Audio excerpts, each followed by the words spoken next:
For new viewers and listeners, this repeat episode of the Matt Haycox Show originally aired on the 2nd of March 2019, with guest Levi Roots. Levi Roots is one of the best success stories to ever come out of Dragon's Den, mixing music and food into a dream recipe. The Levi Roots range has been expanded into cookbooks, cooking sauces, ready meals, desserts, soft drinks and more. That's all led him to an estimated net worth of approximately £30 million today. This interview dives into the behind the scenes of Levi Roots' success. Oh, fantastic. You've not finished it yet.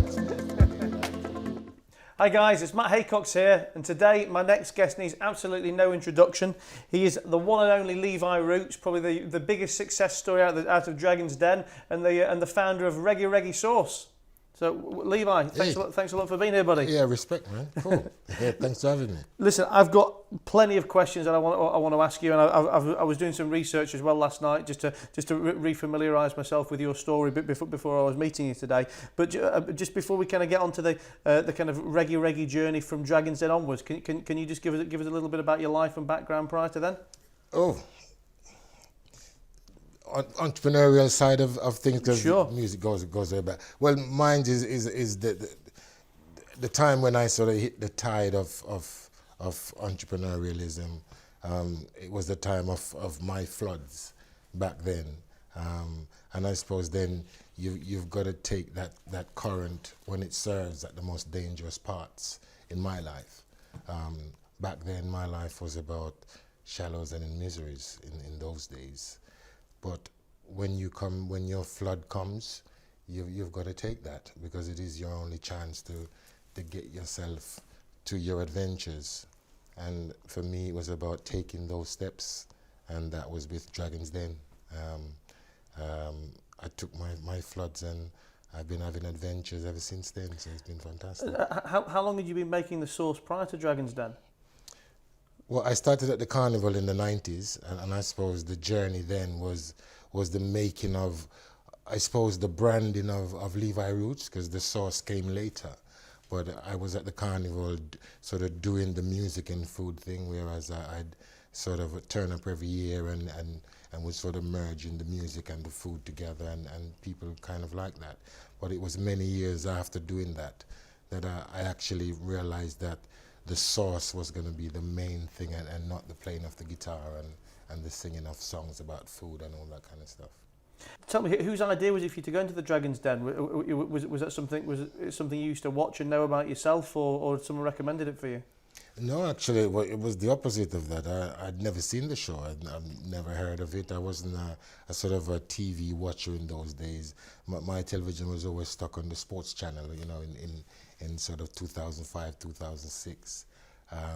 It was while I was sort of at a point in my life where I decided to take the sauce outside of my local Brixton and not promote it where Caribbean people were. I decided to just go wherever there was an event about spices and about food, but there wouldn't be no Caribbean people there. And it was while I was at one of these events, one of the producers of Dragon's Den was just happened to be in the audience, and I was there selling the sauce and being silly on me as I was back then. And she came over with a business card and offered me to come on the show. And I remember specifically when she did offer me the card, I refused it because I'd never heard of the show, and I didn't really understand what she was trying to tell me, that it was about finance and that sort of stuff. So at that point, you actually weren't even looking for investment, or you weren't particularly trying to grow the business.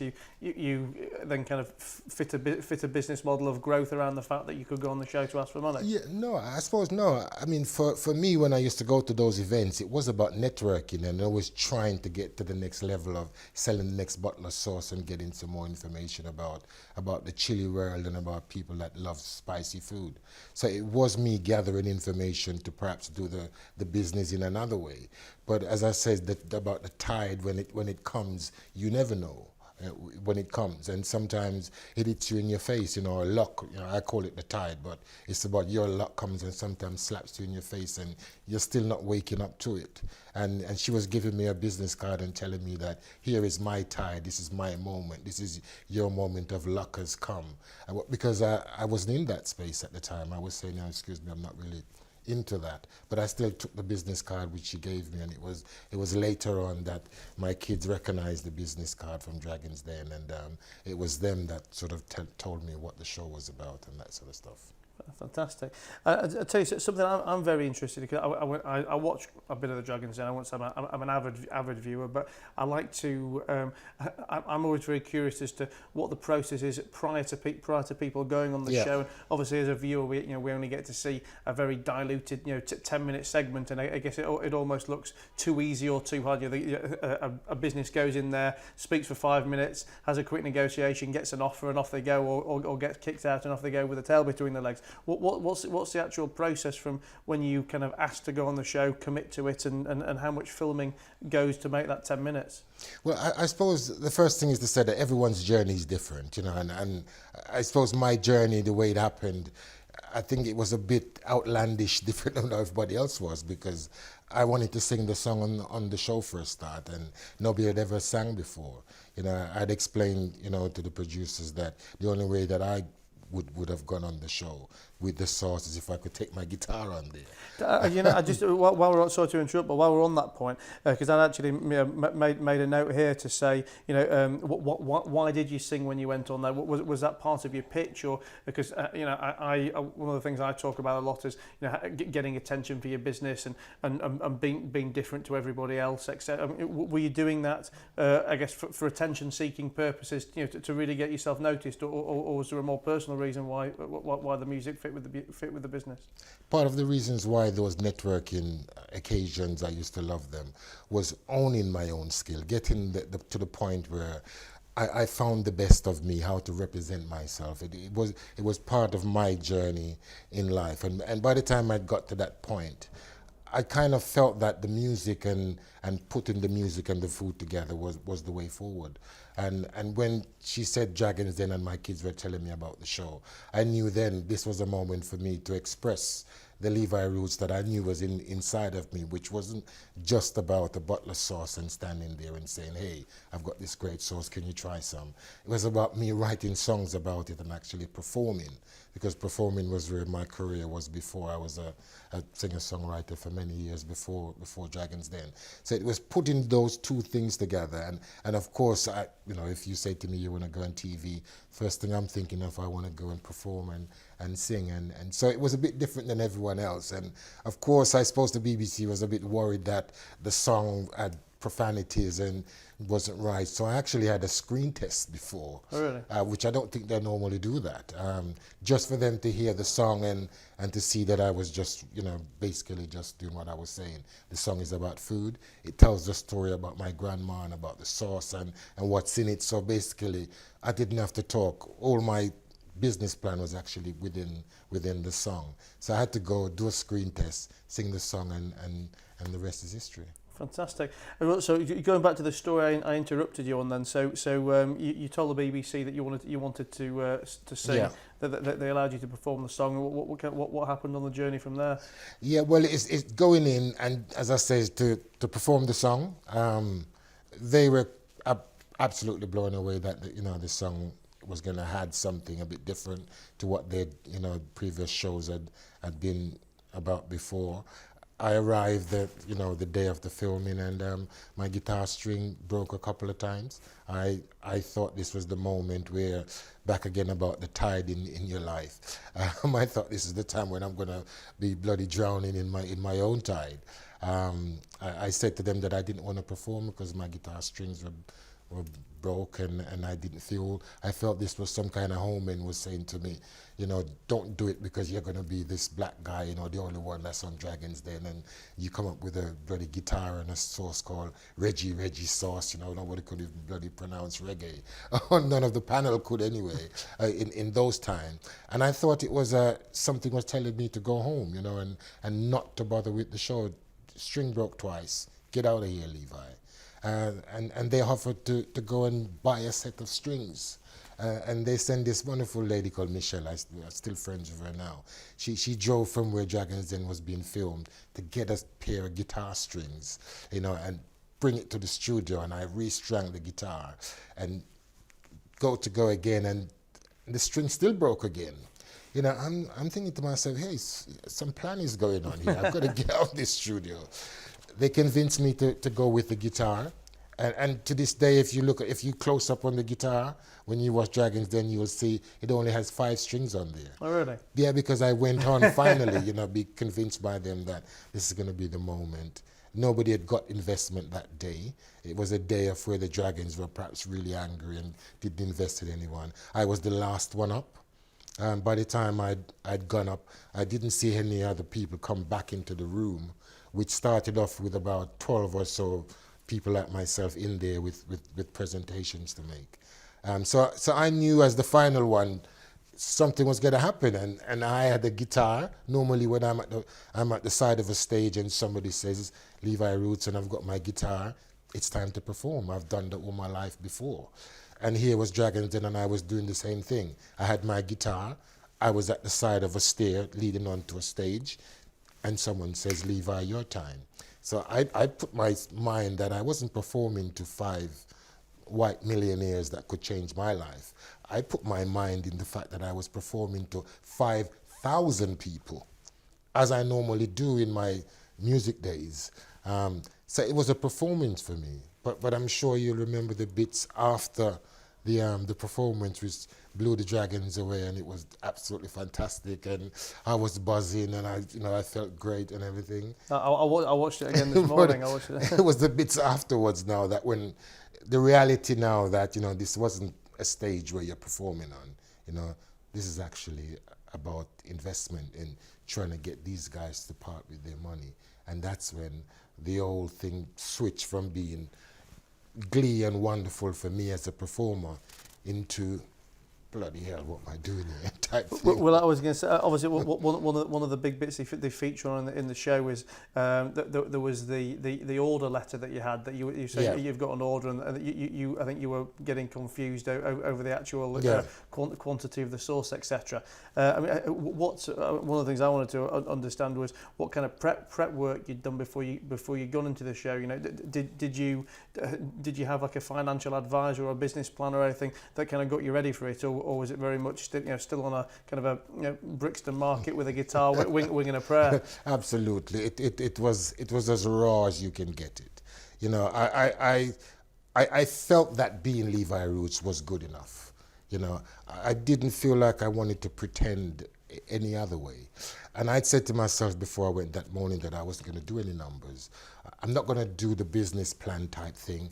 I'm going to perform, because this is not about reggae sauce, and I'm hoping that one of the Dragons or two will see that this guy is not saying just invest in the sauce, invest in him.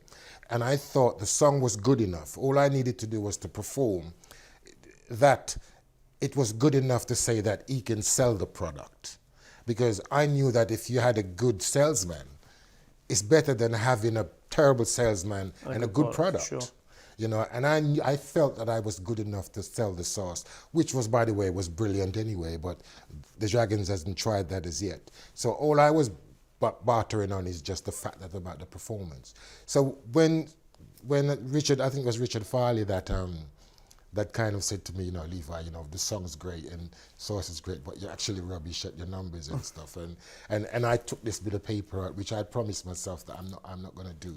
So it was a mistake going against my natural flow of saying that it's about me, it's not about numbers. I'm here for you guys to help me, because I'm the startup. But I guess in a way, that negative added a further positive to achieve what you wanted. You didn't want to talk about the numbers because you wanted to show, hey, I'm Levi. But I guess by showing the numbers and fluffing them effectively, it went one step further to kind of show your audience, to show your rawness and your honesty. Yeah, because it's a natural reaction, isn't it? I mean, if you didn't do that, then you're either a very clever bastard or somebody who's unnatural. But when you're against the wall and you think you're going to do something, you tend to grab off the straws even, and that's what I was doing when I did that. I went against my natural plan of saying that this is about Levi Roots, because it actually turned in my way when Richard said to me, Levi, would you admit that you would need some help in that department? I think that was the bit that swung it for me, because this is about honesty. If I'd fight the tide, and start just saying, actually, no, I'm fine with that, and like a lot of people do when they're faced with that moment. I actually put my hands up and said to them, yeah, guys, I'm going to need your help. Because after all, that's what you're there as a startup. You need these guys to turn you into what they are. All you've come with is your natural entrepreneurship, which I think is in everyone. I think we're all born entrepreneur. But to learn to be able to use those skills, that's when someone like a mentor comes into it. So that's when I put my hands up and said to Richard, yeah, if you invest in me, yeah, I can get everything sorted. But to make this sauce and to sell it as Levi Roots, there ain't no better person than myself. And that brings us on to the good bit, which is the investment part. And I guess for anyone watching this who either doesn't know or doesn't remember, Levi was looking for £50,000, and at this point in the show, he got an offer for $25,000 from Peter Jones and $25,000 from Richard Farley to go halves on the business. But you were wanting to give away 20% of the business, and they both offered you the half of the money, but for 20% each. Tell me how hard of a question for you was it to kind of go from 20% to 40%? In the show we see it edited down, I guess, but yeah. Was there much of a thought process there, or were you just all in? Again, as a spiritual person, I went straight back to my grandma, because as the song says and everything around the sauce, it was the inspiration of her cooking that brought me to where reggae sauce is. So that moment in Dragons Den, when they always ask you, do you want to go around to the back and have a chat with yourself? Or are you allowed to actually leave the room? No, you don't. You just have a little space. You a step away from the cameras, even though the cameras are there, still having a look at you, but it's out of the spotlight. And you have that moment to even chat with your partner if there's 2 or 3 of you there. Or in my case, I went to have a little prayer with my grandma to find out whether I was going to do the right thing, because I knew that whatever the offer was, I'm going to accept it, because it's better than going back to Brixton without any offers and you coming back as defeated by the Dragons. I thought this was my moment, and as I said before, you have to take the current when it serves or lose your ventures. Did you ever think about trying to negotiate it down at all, or was it you're happy just to take the 40%? To be honest, I'd never seen Dragons Den, and even before, when my kids were trying to say to me, Dad, at least you got to watch this YouTube, have a look at it, Dad, I was trying to say, guys, I don't want to see it. I never did any investigation about what the show was from the moment I was approached by that producer to the moment I was actually on Dragons Den. I never saw any clips. I didn't do any research on how horrible I was heard that how Duncan can be, and how tall Peter is, and how, Deborah doesn't invest, and all the sort of superlatives that you hear about these individual dragons. I definitely tried to stay away from that, because I didn't want to be beaten before I got there. So knowing how to barter on the show, knowing how to head for Peter if you've got a food product, because that's where he is, or head for Deborah if you've got something to do with holidays, and and whatever the Dragons may do. I didn't know that. So when I got that offer, for me, that was it. You accept it and you do what you can with that, because I know that it's better to accept something and you're flying than to walk away with nothing and you're still not even spread wings yet. And what's the process after? So you got made the offer, you accepted it, and then you leave the den. How does it work from there to actually physically getting the investment? Is the lengthy due diligence that happens? Are lawyers and advisors involved? Yeah. How long does it all take? Normally it takes a long time. I mean, normal investment in Dragons Den will take anything from a few months to a few years to actually get the deal done. I guess there was no due diligence to do with you, was it? We're buying into Levi, absolutely, there are no figures. Absolutely. It was a phenomenon, even if I do say so myself, because I was in it. And it was very daunting to be in it and seeing what was happening, not just with me, but with my family and everything that was happening there. So for me, it was like looking in, and within weeks, the sauce was outselling Heinz tomato ketchup. in Sainsbury's. It was phenomenal. It's never been done, and it will never be done again. Sainsbury's have gone on record as said it's one of their biggest record in sales during the shortest period of time. So on day one, the investments happened. You're now partners with the Dragons. What did they do to kind of, I guess, lick you into business shape, or go out there and do some work for you? Nothing. Really? No. It's again, as I said, the Dragons don't invest, especially Peter.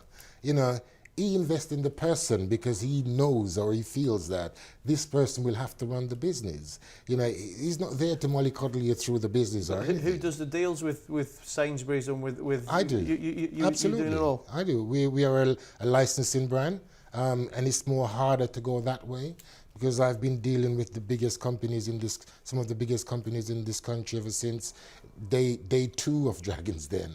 Our sauce maker is AB Royal Foods, is one of the biggest companies in this country. We've worked with Bird's Eye, we've worked with Vimto, really big brands, and I'm right in the thick of it from day one. And again, the investment from Peter and from Richard was in the fact that they felt that I could do this, and I wanted it. And tell me, I don't know if you're allowed to talk about it or not, but when I was doing my research this morning, I didn't realise that obviously both Richard and Peter invested, but Peter apparently bought Richard out for what was described as for little more than he invested at the time. Are you allowed to tell us about the background to that? Well, first I can say that Peter didn't buy him out. I think it wouldn't be possible to do that because we are a business together. So it's a joint decision. Anything that we do, so it's a joint decision by that. But yes, it was. Richard felt that it was time to move on. How long after the It's about 18 months. Okay. Yeah, 18 months or less. But had you not already hit some degree of success by that point? Yeah, absolutely. It's as I said, the sauce was, by then it was in every store. We did the first 6 months with Sainsbury's, but then Tesco's and everybody else came on board, which was fantastic. But he saw the opportunity. Again, I said 2 investors. One invest in the sauce, which is Richard. Richard is a serial investor. He will see the opportunity and he will go in and he will do his best and he will want to leave. That's how he runs his business, which is fantastic for me because without him, I wouldn't have had the deal because, as you know, you've got to get the full amount before you go. So I really thank him for that. But again, Peter didn't invest in Reggae. Peter invested in Levi Roots. So for Richard, it was just when he felt that the sauce had peaked, because you got to remember that, nobody had actually done what, we had done as a team on the show. So for him, he probably thought that was the moment for him to perhaps to cut and run, which was still brilliant, because I paid him 10 times the amount back for his 20% shares. Oh, okay. Well, I guess then that makes sense. The article I was reading was describing that he basically sold the shares for little more than he put in the first place. Which, no, absolutely not. So don't believe everything you read on Google, guys. And tell me, I mean, obviously, this started as a passion project. It obviously, still is a passion project and something you're emotionally invested in. But I guess now you've got you're dealing with big corporates and big brands and all that. Do you ever find a conflict there, from the kind of personal, emotional side of things and the big business corporate mentality when they're trading your name? No, I think it's been fun for some of the companies that we've worked with, because I personally think that we bring something special to the market that's been out there. Caribbean food had been a sleeping giant, all along the way. It hasn't popped its head out like what I think it's deserved to over the years. So when we came around as a brand and we were doing Caribbean flavors, I think the supermarkets and these companies, we're pleased for a bit of sunshine That I was bouncing around saying, put some music in the food, and the colors of the sauce and of the brand, was very bright, vibrant when you walk into Tesco's and when you walk into Sainsbury's and the supermarket. I think it brought a little bit of music to the whole thing of food and drink. So for us, we were welcome, by many of the brands, because we were just as successful because of these brands, because I don't own any factories. We've had over 50 different products on the brand in 12 years, and yes, we're reliant heavily on these these massive brands to invest in us. So when you actually make new products, do you have your kind of own R&D kitchen that you create the stuff in, and then you'll bring your AB Foods or whatever they're called into create the things at that point, or are they involved from like kind of stage one of the creation process as well? Yeah, from stage one, they will have their process, and I go in and do that. But now we have my restaurant in Stratford, and then now we sort of do any developments that we do. That's your own. That's not a licensed deal. That's your own. Yeah, that's on. Yeah. So we do our tastings and our developments when we need to, but we still work very closely with companies through licensing. I'll look forward to coming and checking it out. Yeah. And what about any future plans? And anything exciting you can tell us about that's on the horizon? Yeah, I'm writing my autobiography at the moment, which is fantastic. If you've not finished it, you'll be able to slip me in. Right? Yeah, it's funny. Yeah, absolutely. Yeah, no. So that's been fun getting that together and talking to my mom and getting the story of my grandma together, and and doing a bit of investigating about my family and that sort of stuff, and learning about stuff that I didn't know about the history of my grandma.